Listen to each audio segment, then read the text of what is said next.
culture en France, mais aussi à l'étranger. Et dans ce cadre-là, je vais avoir un propos qui va être le plus juste et le plus objectif possible. D'abord, pourquoi vous parler de sport? Parce que j'en parlais tout à l'heure à l'Institut qui nous a fait la com de invité, c'est que la connaissance du sport, c'est la clé de la connaissance des sociétés.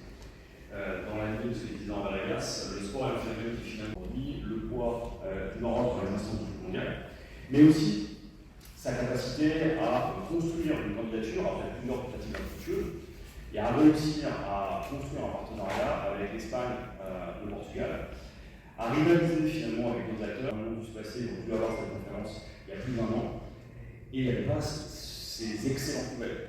Le Maroc va littéralement accueillir le monde et accueillir le football africain et mondial, après avoir déjà été une terre de sport. Alors c'est pas le seul aujourd'hui à se présenter comme un acteur finalement incontournable, on le voit avec l'Arabie Saoudite. Et puis, voilà, celle-là, elle est assez extraordinaire. Par rapport à là, on est juste après la première phase de confinement aux États-Unis. Et Barack Obama va soutenir Joe Biden. Joe Biden sort à ce moment-là littéralement de sa cave. Et dans ce cadre-là, il apparaît comme un président vieillissant, incapable de jouer l'équipe de campagne, construit un moment médiatique qui va être repris et qui va être diffusé et créer un buzz mondial.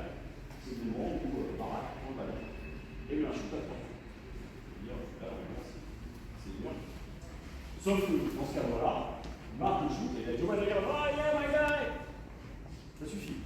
Il prend 4 points dans les sondages, il crée une dynamique et ça va accompagner la fin de sa trajectoire. C'est quoi l'histoire?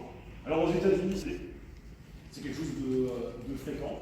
Il est normal de recevoir et d'aller à la Maison-Blanche, sauf pour les politiques, pour se faire finalement reconnaître. On voit ici avec les Lakers des feux Kobe Bryant. Et donc on en arrive vraiment au cœur du sujet, à savoir la géopolitique du sport. La géopolitique du sport, c'est assez simple. Je vais vous raconter une anecdote. Vous savez que les temps actuels sont compliqués. Vous savez qu'on a eu un accord en France. Les recommandations du ministère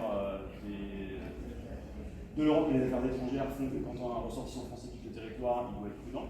La première question que j'ai posée quand je suis arrivé, c'est est-ce que le Maroc est sûr? Je sais pertinemment qu'il l'est forcément, puisque c'est pays sur des actes. Mais j'ai quand même posé la question. Je suis pas seul à la poser. Et ça dit aussi quelque chose. La deuxième, c'est si j'avais une entreprise, par exemple, j'ai envie de m'implanter ici, je me poserais la question de la capacité du Maroc à m'offrir suffisamment de choses. Si je vois qu'ils sont capables de convaincre la FIFA, qui n'est quand même pas connue pour être un opérateur de bienfaisance, je me dis qu'il y a quand même quelque chose. Ensuite, je vais entendre parler du Maroc et de son grand stade à Casa, gigantesque, incroyable, fabuleux. Et ce stade-là, il dit aussi quelque chose. C'est que le Maroc est capable de construire. Or, il ne vous a pas échappé qu'il y a une canne sur deux depuis 30 ans qui a changé d'organisateur. Si vous êtes capable de répondre aux critères des organisations internationales, c'est un indicateur extrêmement fort pour les entreprises internationales. Or, ce dont le Maroc a besoin, c'est d'entreprises locales, mais d'entreprises étrangères qui viennent employer votre main-d'œuvre locale très formée pour éviter qu'elles ne partent. Et donc, si vous ajoutez à ça le développement du tourisme, je pense qu'il y a possibilité de faire quelque chose. Après, je suis pas le gouvernement marocain, mais à mon avis, je pense qu'ils savent faire. Sinon, ils n'auraient pas réussi à convaincre les acteurs en face.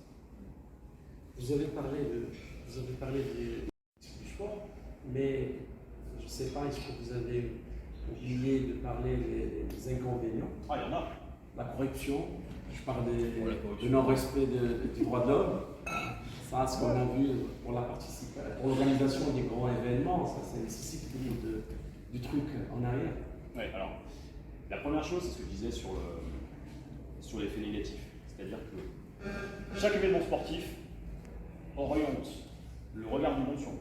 Or, vous savez en tant que journaliste que lorsqu'on va quelque part, on y va pour raconter des histoires. Et on y va surtout avec une idée en tête. Et par exemple, une immense majorité des journalistes européens qui sont allés au Qatar avaient eu un objectif. C'était raconter ce qu'ils cherchaient. Et en général, vous trouvez quand il y a un problème. Et ça n'échappera pas finalement à la totalité des médias qui viendront en France. Il y a des choses qui ne vont pas dans notre société, mais c'est pareil dans toutes les sociétés. La question, c'est de savoir si on a envie de le montrer. Voilà, on porte une démocratie ouverte. Ça, c'est ce que moi j'appelle le mouvement du soft power, c'est qu'à un moment donné, quand vous voulez jouer avec, il faut être capable de l'assumer. Il faut être capable de le réceptionner derrière. C'est ce qu'on appelle le soft is empowerment. Le soft is empowerment, c'est finalement le revers de ces politiques sportives-là.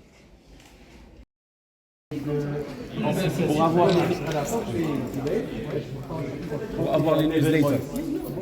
On va vous envoyer les invitations. On prend une photo de famille. On va aller dans le conseil. C'est le conseil d'administration. Oui. C'est important d'être dans la société. Et moi, je vais demander à l'équipe de la médiathèque De venir raconter. Appelle-le comme ça. Ben oui, on va faire l'équipe de la médiathèque.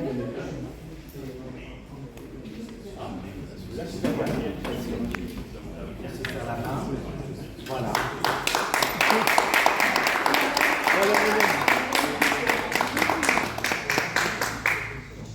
Voilà. Au travail.